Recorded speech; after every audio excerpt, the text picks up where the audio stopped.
What's up? Welcome in, Hoge Jahns. Back with you. Free agency underway. And Ryan Poles and Ben Johnson getting plenty of work done, spending plenty of money on day one of free agency. What's up, Johnsy? What's going on? Building the trenches, Adam. Building the trenches has been a theme for the Chicago Bears this offseason, and I think everybody loves it.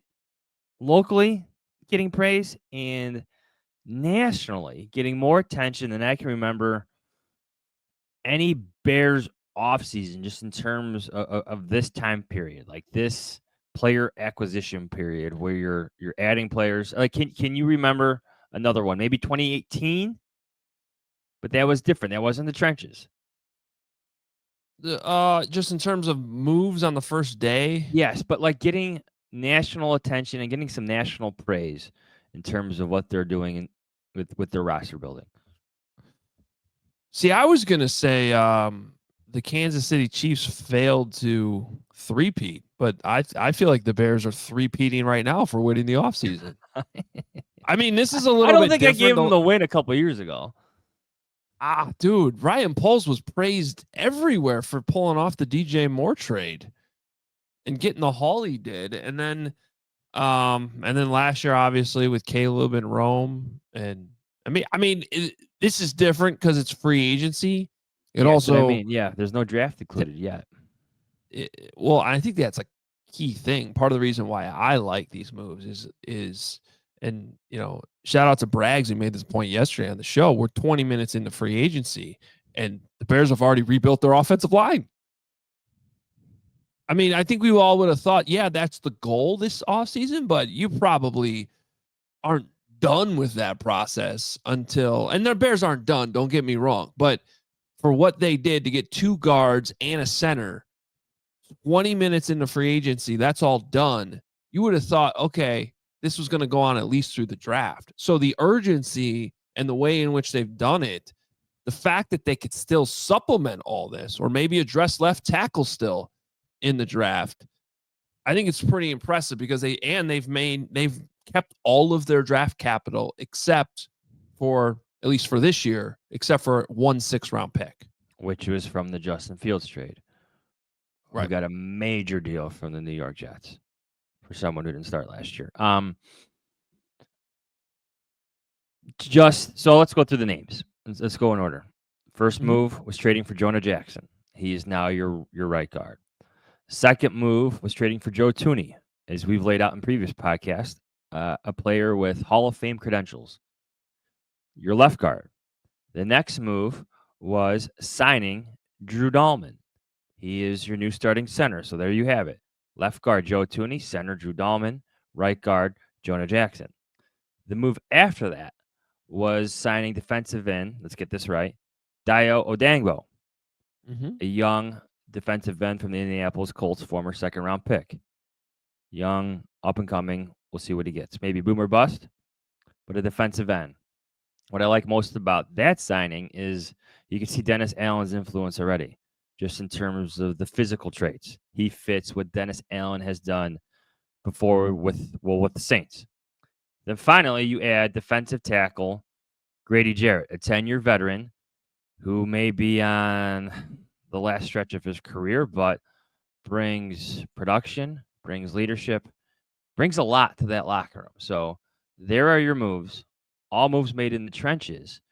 And I don't know, I just like the investment there instead of the skill positions for once. Yeah. I think if I were to rank all 5 of the moves, I would put Joe Thuney number 1. I just think that is such a slam dunk. Somebody who's shown no signs of slowing down, even at his age, is going to be rock solid on that offensive line. Then next to him, number 2 would be Drew Dalman for me.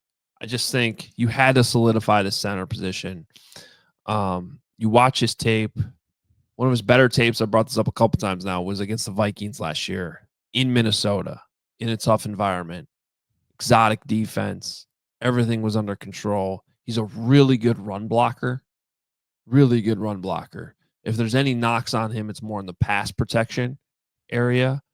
But it's still a major upgrade over what the Bears have had. And this is a guy who, you know, the interesting thing about all these deals, Johns, is they're all, well, they're not all. Well, yeah, I mean, at least the 3 yesterday. They're 3-year deals that are really 2-year deals. 2-year deals. Yeah, you've opened up a 2-year window here that's well within the quarterback contract situation, right? Where you don't have. Go ahead.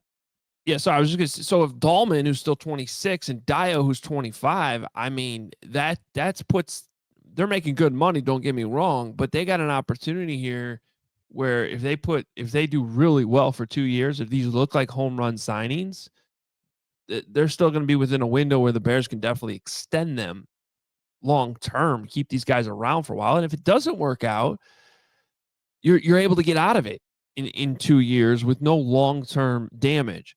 So, and I'm sorry, I got a little off track there, but just running through so Dahlman would be number 2 for me. I'm actually going to put Grady Jarrett number 3.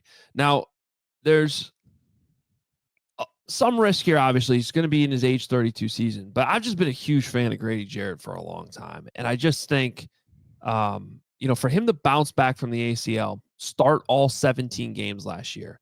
No, he's not. Look, there was a time where Grady Jarrett would have been a first-team All-Pro if a guy by the name of Aaron Donald didn't exist. I mean, that's how good Grady Jarrett was. Kind of 2019, 2020-ish. So he's not that same guy anymore, but I think the quickness, the true penetration on the interior of the D-line, this is an upgrade. I think Gervon Dexter will also put him in a better spot where he can kind of rotate, be that third guy between multiple spots on the defensive line. So if Jarrett can stay healthy, even if he isn't, an elite defensive tackle anymore, it's really still going to help this D line. Then I'd probably put Dio Odangbo. I like the upside here. I think it's a little bit risky. Certainly was sort of a late bloomer, but he's got the traits as a second-round pick. And, I've had multiple people, including our guy, JJ Stankovitz, yesterday tell me that don't worry too much about the sack numbers last year. The overall defense wasn't that great. Quarterbacks were able to get the ball out very quickly because of secondary issues. And it really prevented it made it hard for anybody on that defensive line to rack up a ton of sacks last season. So I think the athletic traits are there, and I think the upside's there. A little bit of a boomer bust here with Dio, but certainly opposite of Montez Sweat. I like it. And then I probably put Jonah Jackson just 5th on the list. Someone's got to be 5th. I like it. I don't love it. I understand why they did it. And I do think he's an upgrade.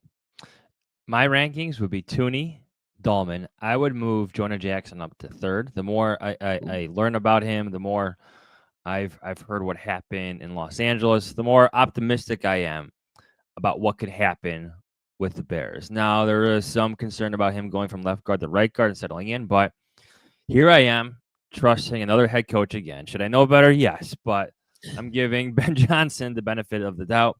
Number 4 would be Grady Jarrett. And then I got Odangbo at number 5. Consider this just my experiences covering free agency with the Bears. I don't think a lot of these moves tend to work out. Like the guy who gets the biggest deal doesn't kind of play up to that caliber of a deal. There's a recent example like already on the roster. His name is Tremaine Edmonds. Got the biggest deal that year in free agency. The Bears played an inside linebacker, a lot of money. You're looking for splash plays. You're looking for takeaways. You're looking for just ball production, even just tackle production. And I'm not sure he's meeting the expectations of the contract. Is that fair to Odangbo? Probably not, but that's reality when you get a contract that pays you, $16 million per year, which is only $2 million less than Khalil Mack got this season. And I know it's only like a 2-year deal if you look at some of the details. So the offsetting of the risk is okay, but to your point, there is some boom or bust qualities to him, and at this point, it's a prove it to me. So I agree with everything you just said. Now, one difference that I do like about how this thing's structured, again, I'll go back to what I just said earlier about the years. So let's look at Tremaine Edmonds. Now, first of all, Tremaine Edmonds was a lot more money for a non-premium position. This is at least a premium position. It's only 48. Wasn't I don't have it in front of me, but Tremaine, that was like an $80 million deal, right? I can pull it up. He was Keep like, talking. I think it was like that much. So a lot more money. And here's the thing: Tremaine's already been here for 2 years, right? So let's say 2 years from now, it's a similar situation where Tremaine Edmonds hasn't been bad, but he hasn't really lived up to the money. You want him to be Okay. great. He signed a 4-year, $72 million contract with the Bears with $50 million guaranteed, of which $41.8 million was guaranteed at signing. Like here I am with Tremaine Edmonds. Like the Bills signed Matt Milano over Tremaine Edmonds, and they just signed another linebacker this year. One of their own guys. Again, I'm blanking on the name, but they just re-signed another guy this year. Basham. Yes. Yeah, So yeah. to your point to everyone's point about the best players from the respective teams never leave in free agency. Odangbo is the same way. Like you look at the Colts, they're not a good team. If they want to keep their good players, shouldn't have they tried to retain? They're young, up and coming, promising defensive end. I don't mean to throw cold water on this move. I get why the Bears made it. I like that he's a fit for what Dennis Allen wants to do.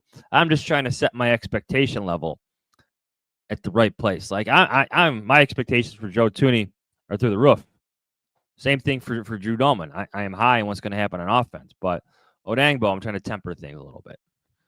Real quick, let me correct myself because I saw this morning. Shout out to our guy Tyler Dunn, who writes an awesome website called Go Long. He said the best contract this week: Buffalo Bills linebacker Terrell Bernard, not Basham, Terrell Bernard, but he thinks it was one of the best contracts handed out this week, and he knows a lot about the Bills.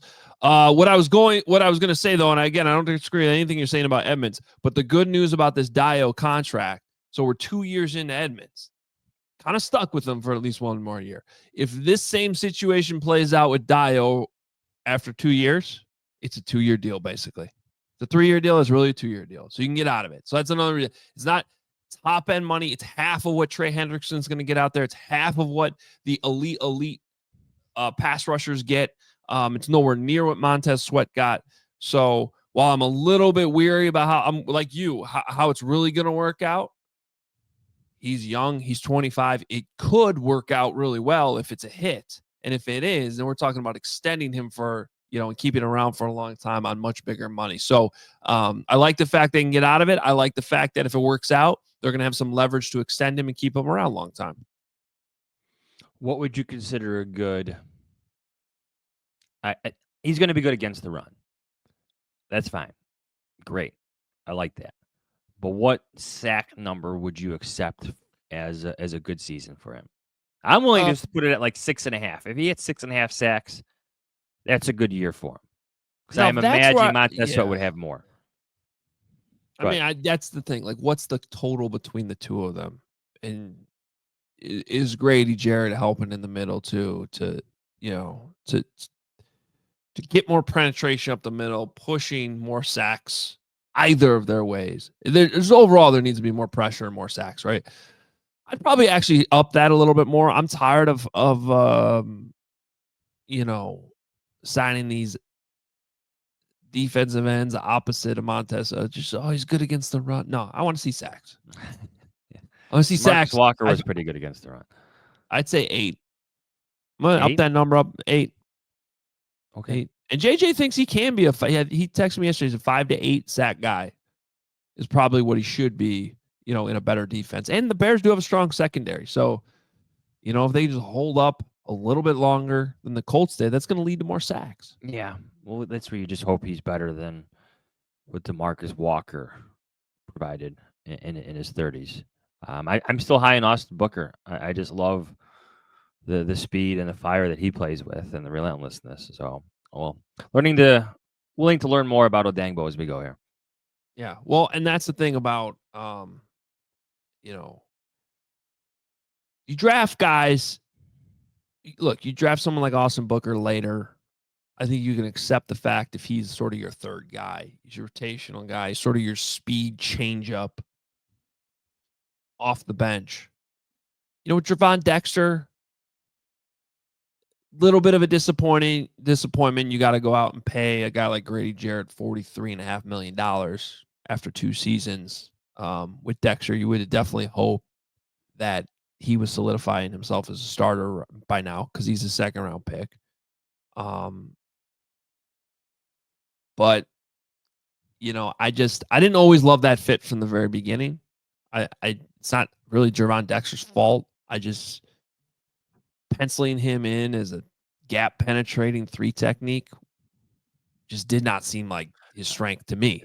Do you remember how they phrased it at the time, where you're projecting the flashes?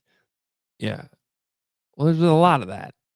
That's what the draft is, but They said the same thing about Dominique Robinson.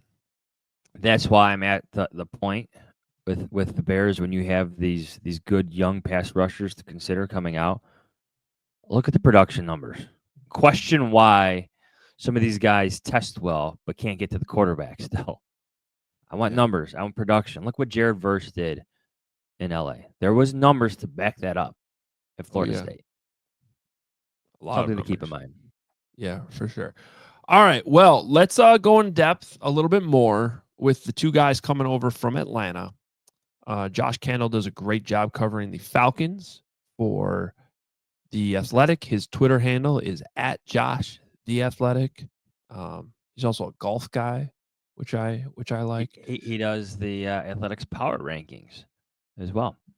Yeah. So, and he has a column up this morning on Grady Jarrett. One of the all-time Falcons, to be honest with you. I saw in his column, I think Grady Jarrett as the all-time leader in quarterback hits for the Atlanta Falcons, which certainly seemed notable. So let's get the download on Grady Jarrett and Drew Dahlman with Josh Kendall. All right, Josh, saw you in Indianapolis a couple weeks ago, and now there's 2 Falcons that have joined the Chicago Bears. One was expected, the other one was not, and I know based on reading your column in The Athletic this morning, the Grady Jarrett release and now signing with the Bears has kind of been the bigger story in Atlanta. So let's actually start there, as much as we've talked about Drew Dahlman here in Chicago for weeks now. How do you just sort of sum up what Grady Jarrett, before we talk about what he still might have left for the Bears, just what he meant to Atlanta, what he meant to the Falcons organization for so long? It's hard for people outside of Atlanta to understand, obviously, because the Falcons are fairly anonymous. They've missed the playoffs for 7 straight years. But Grady is a guy who grew up in Rockdale County, which is just, kind of the first ring of suburbs around Atlanta. Started a foundation as soon as he sort of signed his first contract, was very active in his community in Rockdale County, was one of Arthur Blank's favorites, just sort of salt of the earth type guy. Never had a bad headline, was always at least good on the field. At times, I'm thinking, 19 and 20 was very good, Pro Bowl seasons. For a team that just, didn't have a whole lot to hang on to for much of the last decade, Grady Jarrett, a 5th-round pick turned good, was just a really feel-good story. He was their guy. Why do you think the Falcons then released him? If he could still be a good player on the field at times, obviously not the Pro Bowler he was a few years ago. So, what does he have left in the tank? They tried to get a deal done, but clearly didn't try to get a restructure done. This is a team that needs cap space, but they clearly don't think as much of him as a player anymore as the Bears do. So now we get to figure out who's right there. They will say in Indianapolis, they said all the right things about Grady, heaped praise on him, but they would not say he was untouchable. We have now seen what they really think based on their actions. They think, coming off of the ACL tear 2 years ago, headed into age 32 season, that his decline is going to accelerate. He had an okay season last year, a few splash moments. Do you believe that now, 2 years removed from the ACL, he's going to get back closer to consistently impactful like he has been, which is what the Bears seem to think? Or do you think what the Falcons seem to think, that this is the start of not going off of a cliff, but a downhill trajectory for Grady? So were you surprised with the money he got after, whatever happened with the, failed restructure in Atlanta? It's $43.5 million with the Bears, with $28.5 million guaranteed. Sometimes when guys get released at that age, they have to sign a much smaller deal than that. So were you surprised that the Bears gave him that much money? I expected, as soon as he was released, I expected him to catch on, A, not immediately, but B, on a shorter term deal with a team that was closer to being a contender. I thought, okay, the Falcons have told us they think Grady Jarrett is done. If the rest of the league, done relatively. If the rest of the league believes the same thing, then he can catch on and be a great locker room guy, maybe ring chase a little bit on a short-term deal. The Bears don't think that way. And I think neither one of these organizations, frankly, has the track record where we can say, well, obviously, the Falcons are right here because they've made so many good decisions in the past. Nor can we say, clearly the Bears know something because they've got things figured out up there. They know what they're doing. We're just going to have to see. What are they getting in terms of a leader in the locker room? I just want to kind of paint the picture for you last year. So Eberflus is fired. Shane Waldron is fired. You got promotions from passing game coordinator to head coach. You have a young quarterback. You have players calling out their coaches kind of in the media. So like this locker room last year was kind of a mess. So like Grady Jarrett walking into that, what does he kind of provide the Bears at this point in his career in terms of leadership? Grady is an impressive human being. Grady is not really usually jovial. Grady is very stoic. Grady is very serious. Grady is sort of all about the work, more of at least publicly, a lead by example guy. But he is the guy, there's no question, that the last three staffs, dating back to Dan Quinn, when Dan Quinn was here, really wanted everybody to emulate. An incredibly hard worker, an incredibly serious guy, kind of about the right things. Now, as we've said, the Falcons haven't made the playoffs in 7 years. It's not like Grady Jarrett comes to the Bears and says, okay, I know what winning looks like. We can do it this way. But what Grady Jarrett can say is, I know what it looks like to go from 5th-round draft pick to Pro Bowler to really, really rich dude, playing this game, preparing the right way, being about the right things. So I think that Grady Jarrett, because of who he is, will have respect in the locker room. I don't think he's a guy who comes in and by the force of his personality immediately changes things. It's more of a slow cook. It's more of a crock pot cook. All right. Well, let's. It's interesting from the Bears' perspective because they kind of added a guy like that, Joe Thuney, to the other side of the line too. Thuney's probably more on track for a potential Hall of Fame career, but still, it's a similar type age and signing. So we'll see what kind of impact that does have in the locker room. Playing next to Joe Thuney will now be Drew Dahlman. Drew Dahlman, it was considered, the most coveted center available in a year where the free agent class of centers wasn't that impressive, and in the draft picks too this year, the draft prospects not as strong of a class when it comes to centers. It seemed like a foregone conclusion that he would be leaving the Falcons. As excited as Bears fans are about this, you're our Falcons guest now. I got to ask you this because good offensive linemen normally don't become available. So why was Drew Dahlman sort of always pegged this offseason to be able to walk away from Atlanta and join a new team? I don't think it's a red flag with Drew Dahlman. I think it's more of an indication of the Falcons feel like Ryan Neusel, the guy that they've had in the pipeline behind Dahlman, who has started in his place when he's been injured the last few years, was ready to go and was not much of a drop-off. I think Ryan Neusel is a drop-off from Drew Dahlman. I think the numbers showed us that, particularly in the run game. But the Falcons don't think he was a significant enough drop-off to pay Drew, $14 million a year. That doesn't seem like outrageous money, frankly. I'm a little surprised that they didn't match that. But they feel like they've been getting Ryan Neusel ready for this in case it happens, and that he's ready now. Also potentially they could add a center in the draft, but I think that they ride with Neusel. Again, Drew is a guy who the Falcons thought Arthur Smith thought it was a steal as a 4th-round pick going back to 2021. But he's an undersized guy. He doesn't fit in every system. He should fit in the Ben Johnson system if they have that sort of same wide zone run scheme base that the Falcons had. So I'm not sure he was targeted by a ton of teams, which is maybe why his number only landed at $14 million. Again, it's kind of like a Grady Jarrett situation. We're going to find out which of these teams was right in their evaluation. Can you take us through his injury situation last year? I know he only played in 8 games. So was it the ankle injury that kept him out that long? Yeah, he just, freak accident, nothing that's sort of worrisome in terms of, is it going to pop up again? Just got his ankle rolled up on badly, was on a walking boot, or was in one of those little scooters and then a walking boot for a while. But it's nothing that anybody in Atlanta was worried about as a long-term thing, and I don't think it affected the way the Bears evaluated him. Because he came back, right? He still finished the season, yeah. Yeah, he returned. 2 years ago, the Bears had this issue where their multiple centers would just consistently throw ground balls to Justin Fields in the shotgun.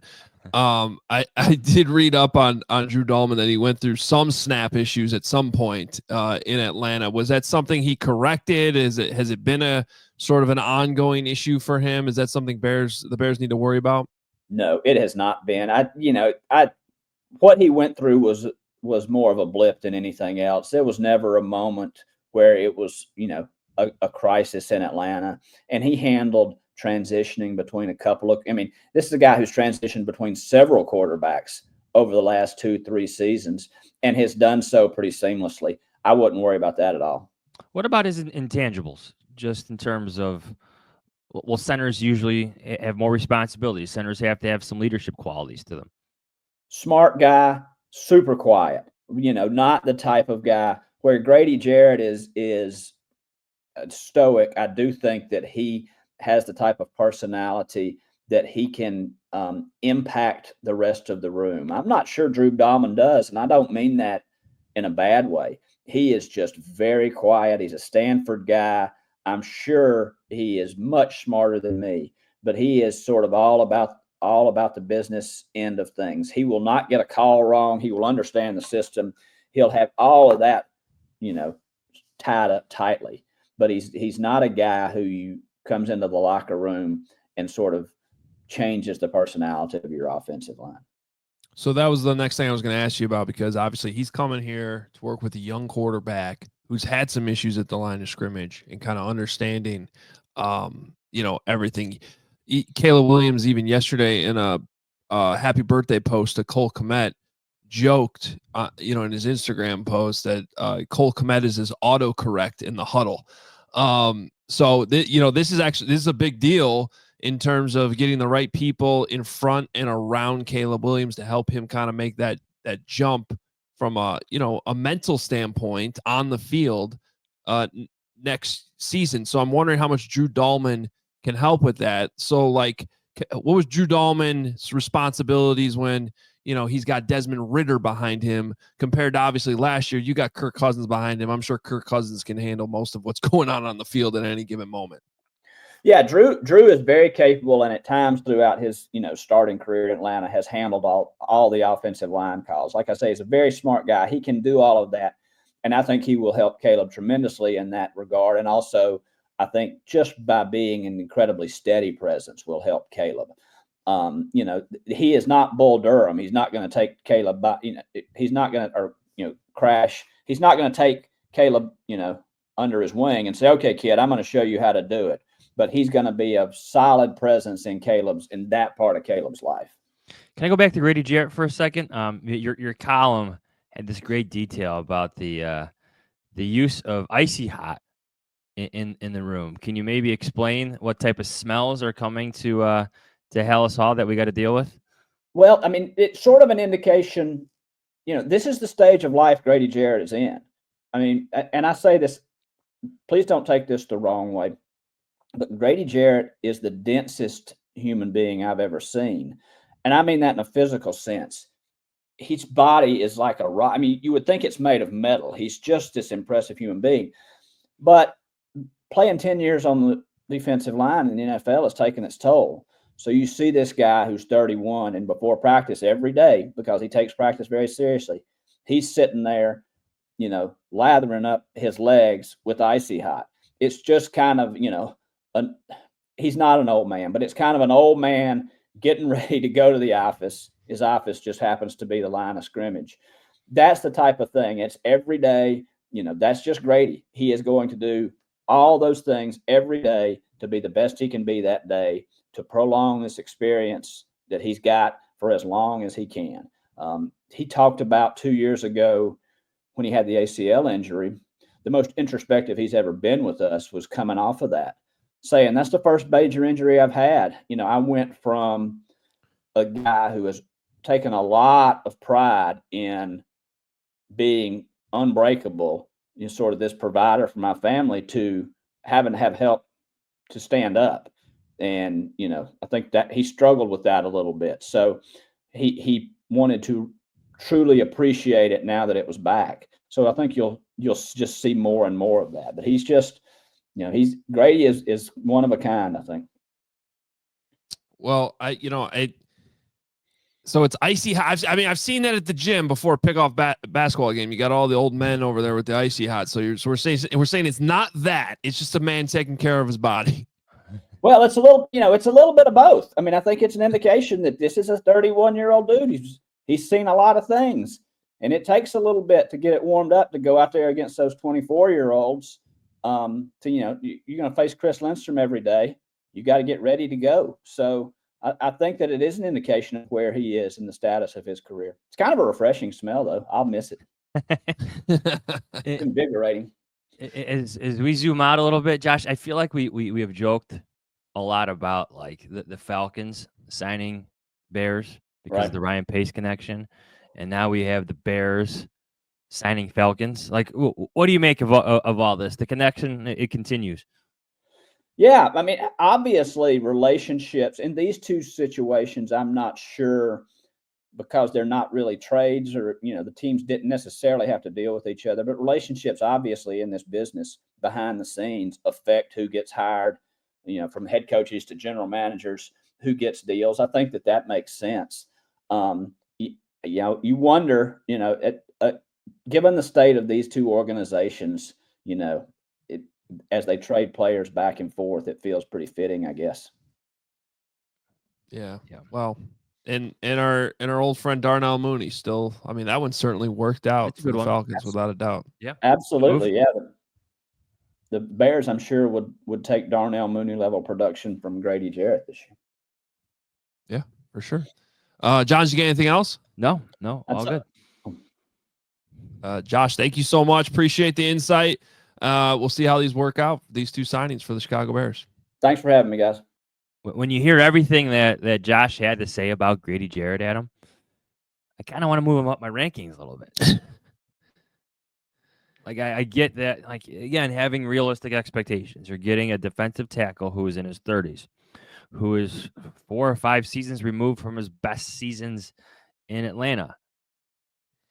Yet I'm optimistic about his place in Dennis Allen's defense in terms of, penetrating the line of scrimmage, providing leadership in that locker room, because and I know that locker room desperately needed it after what happened last year. That's why I love the Joe Thuney edition. That's why I love the Grady Jarrett edition as well. It just, you bring a little bit more veteran savvy, veteran experience to that locker room that needs it. So maybe I'll move him up to 3. Jonah Jackson moves down. Maybe they're both 3 in my rankings now. Yeah, it's a tough one for me because, like, I've really loved Grady Jarrett for a long time. Like, when he was killing it in Atlanta, it's like that's exactly what the Bears need. The fear is something that's not really fair to him because, again, he's been extremely durable. His only major injury was an ACL, which is going to happen sometimes. There's no chronic issues here at all. He's durable. He doesn't really come off the field a whole lot. And again, after the ACL, he started all 17 games last year. So there are a lot of reasons to believe that he's got at least one really good season left in him. It's just that with interior defensive linemen, they do hit a wall, and sometimes that wall comes very fast. I mean, as much as I love Akeem Hicks and as great as he played, he did hit that wall eventually, and it was quickly over. And you just kind of don't know when it's going to come. So I think an acceptable outcome here with this contract at his age would be to get one really good season out of him next year. And then maybe if that wall hits the following year, again, it's really a 2-year contract. You can get out of it. And maybe he's able to put it together longer. But usually even the really good defensive linemen, they last about 10 years, and we're kind of at that expiration date. So hearing Josh talk about the Falcons side of it, I totally understand why they let him go. As much as he's meant to that franchise, I think it's a little bit of a red flag from the Bears' perspective. When you see a column like Josh wrote this morning, and Arthur Blank, he compared him to Matt Ryan. He's the defensive Matt Ryan in terms of guys that the owner did not want to lose. And yet they let him go. Like, that's a little bit of a red flag when they know the medicals and they know everything there is to know about Grady Jarrett. But again, sometimes it's better to get rid of a guy a year too early than a year too late. And if it's a year too early, then the Bears can still get one really good year out of Grady Jarrett. And I think with where they're at right now, that would be a win even on this 3-year contract. A good year and a half will go a long way to setting up, the Ben Johnson regime up for success, right? Talk about complementary football, helping your quarterback, affecting opposing quarterbacks. This is what these moves did.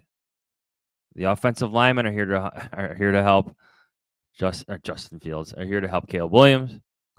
Grady Jarrett and Odangbo are here to improve a pass rush that was lacking. That got better last year if you look at some of the numbers, but generally feeling with the eye test and everything, it was just, it could be better. It could be lacking. Montez Sweat's numbers need to improve. One aspect we didn't talk about with Josh is the idea of adding a young defensive lineman via the draft for Grady Jarrett to mentor. I'm sure that's something, according to Josh, what he was saying, he'd be open to. And this is a good draft for defensive tackles, probably more so than defensive end. And we look at that second round, 39th pick, 41st pick. That could be a range where a young guy joins the Bears who could benefit from the leadership and the mentorship of Grady Jarrett. Yeah, I mean, I think that's a big takeaway from yesterday is just how this sets the Bears up to do really anything they want to do in the draft. The one thing that wouldn't surprise me is I know a lot of this conversation has shifted to, now the door's open and drafting Ashton Genty, or I saw Field Yates updated a mock draft this morning after the first day of free agency. He's got Tyler Warren to the Bears. I was thinking about that the other day. Like, if you want to build just an intimidating, physical, in your face offense, Tyler Warren fits. But I am very intrigued by the idea, even more so today than I was last week, about adding the explosive weapon in Ashton Genty at number 10 right now. Right, and I get that. But you know what? It also wouldn't shock me if Ben Johnson's coming in here and going, yeah, that's great. More linemen. Let's go draft the left tackle. Let's go draft another offensive lineman, or on the defensive side, waves of linemen. Go get another defensive tackle. Go get another elite pass rusher. Because if you've seen, especially when you watch the Philadelphia Eagles, they always have next man up on offensive line and defensive line. So but I do think that that's kind of the beauty of where the Bears are sitting right now, despite pulling off 2 trades. I don't care that they lost that 6th round pick. They pretty much they have all their draft capital. They can move back. They could even move up. I wouldn't recommend it, but they could. Don't do it. But if they did draft Ashton Genty, there's a track record there with Ben Johnson in Detroit taking a running back in the 1st round that everyone's going to be like, all right, he knows what he's doing. While in the same year taking one of the best tight ends in the draft in Sam Laporta. The Tyler Warren thing's interesting because I don't think it's necessary. but there's so many things you could do with him.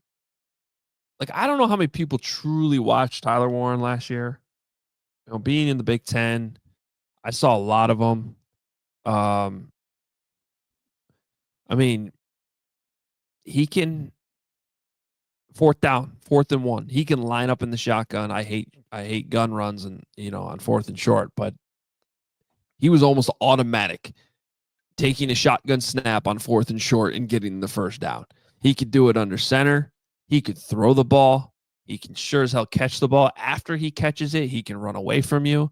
He can even punt the ball, Johns. And I don't think his addition would mean subtraction for Cole Kmet either. I still think there's a role for both of them if the Bears went down that road in terms of selecting Tyler Warren, just because, well, the numbers say there is, based on what Ben Johnson did in Detroit. Well, we're warming to this idea too much, are we? Well, part of it though is Ben Johnson. You picture all these plays and things he pulls off, and I can just picture Ben Johnson sitting in, an office with Ryan Poles. Literally, they're watching tape together on Tyler Warren, and Ben's sitting there drawing up plays on the whiteboard because of what you could do with him. And I think the same thing applies to Ashton Jeanty. Here's what I like about what the Bears have built for themselves in terms of situation with number 10.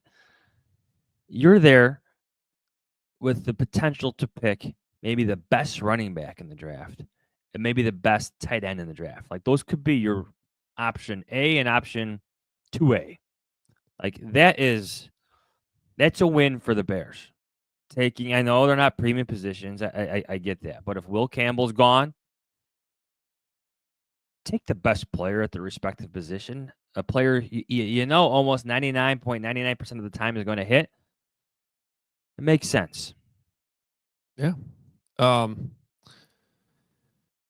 Well, yeah, I think that's the biggest takeaway I have. Look, there's a world in which 2 out of these 5 acquisitions that the Bears have made in the last week work out. History tells you that might be what's realistic. 3 would be great. It's just sort of how it works. But I think the Bears deserve a lot of credit, especially for pulling off the trades they did last week to kind of get out in front of what was a somewhat weak free agent class. They got creative. They pulled it off. They added 5 guys that have there's no question the Bears are better on the line of scrimmage this morning, even if they don't all work out. And it's given them a lot of flexibility in what they can do in the NFL draft next month. So I think that's kind of the big takeaway from what we've seen the Bears do. And I'm sure we're going to see these guys introduced at House Hall in a day or two. And after that happens, we'll be back to kind of break down once we hear from what these guys said. And we'll probably share some of that sound with you here on Hoge Jahns. We do have a new addition to the Hoge Jahns situation. Oh, how about the Hoge Jahns? I can't speak anymore. I blame the time change. Hoge Jahns world. No, the whole world. No, Hoge Jahns. We are taking over the world. Yeah, slowly but surely. Yeah, that's better than situation probably. But our awesome producer Katie Langen put together an Instagram for us, which is probably way overdue. So you can now follow Hoge Jahns on Instagram at Hoge Jahns. Just like on Twitter at Hoge Jahns. We're getting clips up there more and more. She's doing an awesome job. So please jump on Instagram, give us a follow there at Hoge Jahns, and help us grow that avenue of social media as we continue to take over the world. That part of our world? Yeah. The takeover. What's your Instagram situation these days? Not active. For a while yesterday, I was nonstop on Blue Sky. And the next came back and I was gone. You left Blue Sky that fast? I like Blue Sky. I just don't have the same follower count on Blue Sky.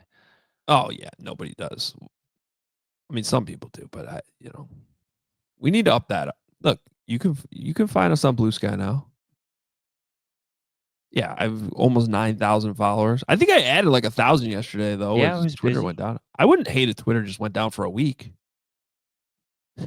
Well, I'm at my point in my professional life where I try to remove social media for stretches.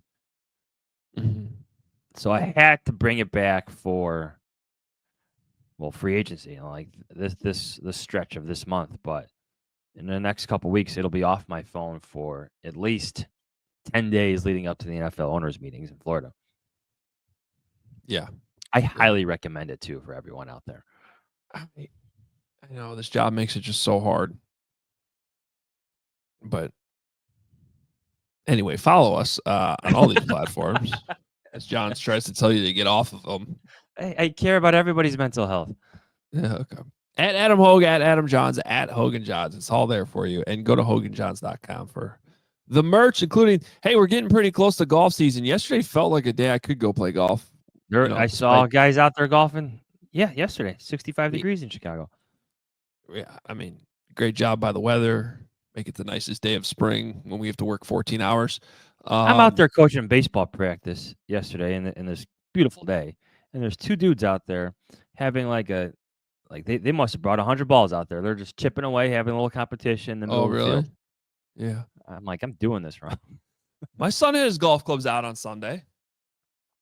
I respect it. Anyway, the golf polo that Johns is wearing is available at HoganJahns.com. It's a great shirt. High quality. Adidas. Go get it. Breathable. All right, we are out of here.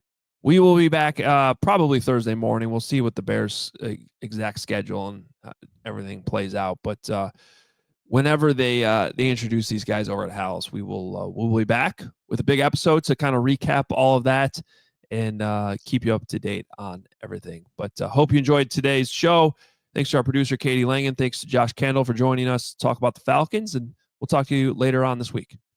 See ya.